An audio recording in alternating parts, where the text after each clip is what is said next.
हमारा आज का कॉलम है, क्या अमेरिका जौहरी हमला कर सकता है, by famous writer doctor Rashid Ahmed Khan. Iran पर अमेरिका और इसराइल के मुश्तरका हमले से शुरू होने वाली जंग अब बंद गली में दाखिल हो चुकी है। जंग के आगाज़ पर सदर डोनाल्ड ट्रंप ने दावा किया था कि ईरान के खिलाफ ये कार्रवाई ज़्यादा से ज़्यादा 2 से 4 हफ्ते तक जारी रहेगी, क्योंकि उन्हें यकीन दिलाया गया था कि सुप्रीम लीडर और बाकी क़यादत के खात्मे के बाद ईरानी अवाम अपनी हुकूमत के खिलाफ सड़कों पर आ जाएंगे। लेकिन ना तो ईरानी हुकूमत का शहराजा बिखरा और ना ही ईरानी अवाम हमला आवरों को खुशामदीद कहने के लिए सड़कों पर आए, बल्कि नतीजा इसके बिल्कुल बरक्स निकला और अमेरिका और इसराइल की मुसलसल बमबारी के बावजूद ईरानी अवाम ने तेहरान समेत मुल्क के दीगर बड़े शहरों में सड़कों पर निकलकर अमरीकी और इसराइली हमलों की मजम्मत की और अपनी हुकूमत की हिमायत में आवाज़ बुलंद की। ईरानी हुकूमत ने supreme leader ayatollah Ali Khamenei की शहादत से हौसला हारने के बजाय हमला आवरों का डटकर मुकाबला करने का ऐलान किया। अब ये जंग तीसरे हफ्ते में दाखिल हो चुकी है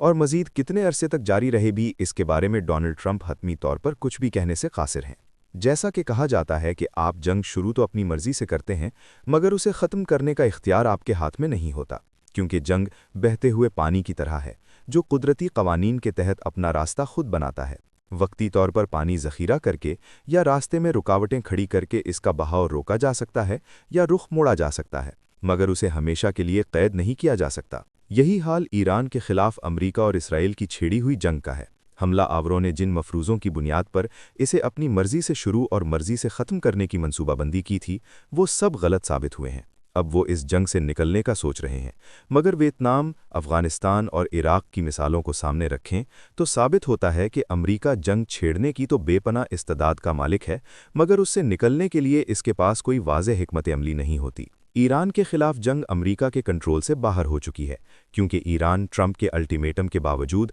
हथियार डालने पर तैयार नहीं। जूं-जूं इस जंग की तवालट के बारे में तशवीश और गैर यकीनी फैल रही है, डोनाल्ड ट्रंप पर न सिर्फ आलमी दबाव बल्कि अमरीकी अवाम की तरफ से भी तनकीद में इजाफा हो रहा है। इस सूरत हाल में अमरीकी सदर एक तरफ तो ये कहते हैं कि अगर वो चाहें तो ये जंग चंद घंटों में ख़त्म हो सकती है, और दूसरी तरफ ये भी कहते हैं कि इसके बारे में कुछ नहीं कह सकते कि ये कब ख़त्म होगी। गुज़िश्ता चंद दिनों के दौरान इस अहम सवाल यानी जंग कब और कैसे ख़त्म होगी पर ट्रंप के मुतज़ाद बयानात में एक ऐसे ऑप्शन के इशारे भी मिले हैं जिसके बारे में सोचकर ही इंसान कांप जाता है, और वो है जौहरी हथियार का इस्तेमाल। डोनाल्ड ट्रंप ईरान जंग पर जो बयानात दे रहे हैं उनमें एक ऐसी धमकी का इशारा भी मौजूद है। कहा जा रहा है कि अगर इस जंग को अमरीकी और इसराइली शराइत पर ख़त्म ना किया गया तो इसके लिए जौहरी हथियार इस्तेमाल करने से दरेग नहीं किया जाएगा। इस धमकी को संजीदा लेने की ज़रूरत है। इसराइल अमरीका जंग एक ऐसे डेडलॉक का शिकार हो चुकी है जिसे दूसरी आलमी जंग के आखिरी लम्हात से तशबीह दी जा रही है।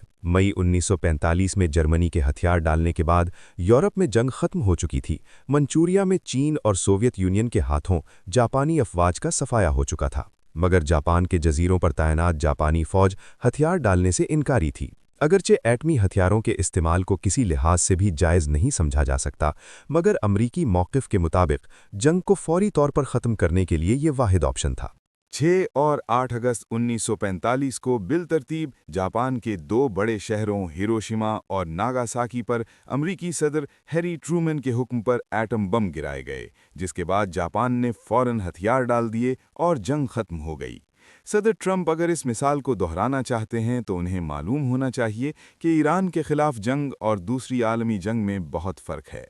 गुज़िश्ता तकरीबन 8 दहाइयों में दुनिया पर एटमी तसादुम के ख़तरात कई बार मंडलाए, मगर इनके इस्तेमाल की नौबत नहीं आई। सबसे पहले ये ख़तरा उस वक्त पैदा हुआ था जब सोवियत यूनियन ने बरतानिया के साथ मुआहदे के बावजूद ईरान के शुमाली हिस्सों से अपनी फ़ौजें वापस करने से इनकार कर दिया था।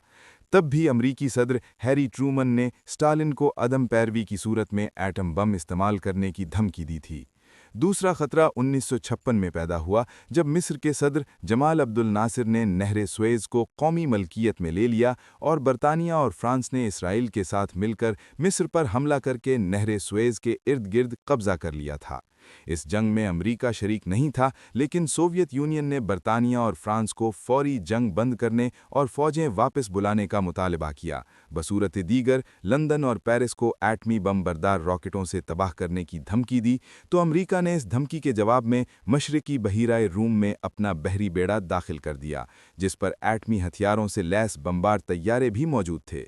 تاہم اقوام متحدہ کی کوششوں اور امریکہ کی طرف سے برطانیہ اور فرانس پر دباؤ ڈالنے سے نہ صرف اسرائیل بلکہ برطانیہ اور فرانس کو بڑی رسوائی کے بعد مصر کے علاقے خالی کرنا پڑے۔ مشرق وسطی ایک دفعہ پھر ایٹمی جنگ کے دہانے پر کھڑا تھا، اور اس دفعہ سوویت یونین اور امریکہ کے درمیان ممکنہ تصادم کے بجائے اسرائیل کی طرف سے 1973-74 کی جنگ میں مصر اور شام کو ایٹمی حملے کا نشانہ بنانے کی تیاری تھی۔ اس جنگ میں مصر اور شام نے اکتوبر 1973 میں اسرائیل پر حملہ کر کے اس کی فوجوں کو بالترتیب صحرائے سینائی اور مقبوضہ سطح مرتفع گولان سے پیچھے ہٹا کر جون 1967 کی جنگ سے پہلے کی سرحدوں تک دھکیل دیا تھا۔ اسرائیلی فوج مصر اور شام کے ہاتھوں شدید دباؤ کا شکار ہو گئی تھی، اور شمال میں سطح مرتفع گولان اور جنوب میں صحرائے سینا کی سرحدوں پر شامی اور مصری افواج اسرائیل کے اندر داخل ہونے کے لیے تیار تھیں۔